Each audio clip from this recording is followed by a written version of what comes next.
విఘ్నేశ్వరుడు ఉన్నాడు. అవును. విఘ్నేశ్వరుడు భార్యలు ఎవరు? సిద్ధి, బుద్ధి. వాళ్ళ సంతానం ఎవరు? లాభము, శుభము. ఆ, వినాయకుడి గారికి విఘ్నేశ్వరుడు అని పేరు వచ్చింది. విఘ్నాలకు అధిపతి. ఆయన వల్ల విఘ్నాలన్నీ తొలగిపోతాయి. తొలగిపోతుంది. అన్ని విఘ్నాలు తొలగిపోవాల్సిన ఎప్పుడు తొలగిపోతాయి? మనకి ఏదైనా ఒక పని తలపెట్టేటప్పుడు ఆ పని పట్ల కంప్లీట్గా సిద్ధి, బుద్ధి అంటే నాలెడ్జ్, క్యాపబిలిటీ, చేయగల ఎబిలిటీ రెండు ఉంటేనే కదా అప్పుడు మనకు ఆ పని పట్ల విఘ్నాలు తొలగిపోతాయి.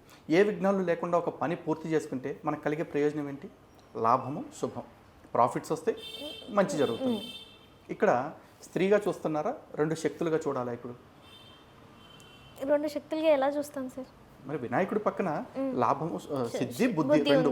ఆ సిద్ధి, బుద్ధి మనకి కలిగితేనే మనకి ఏ పనిలో అయినా విఘ్నం లేకుండా పూర్తి చేయగలుగుతాం. అంతే కదా. అంతే. అలాగే విష్ణుమూర్తి ఉన్నారు. విష్ణుమూర్తి ఈ సృష్టి మొత్తాన్ని పాలించేవాడు. పాలించే రాజు దగ్గర ఉండాల్సిన శక్తి ఏంటి? ఐశ్వర్యమే, లక్ష్మే కదా ఉండాల్సింది. ఆ లక్ష్మి ఎవరు? ధనలక్ష్మి, ధాన్యలక్ష్మి, సంతానలక్ష్మి, అన్ని అష్టలక్ష్ములు ఉంటారు కదా. 8 రూపాయలు. 8 రూపాయల్లో ఉన్న లక్ష్ములు విష్ణుమూర్తి దగ్గర ఉన్నారు.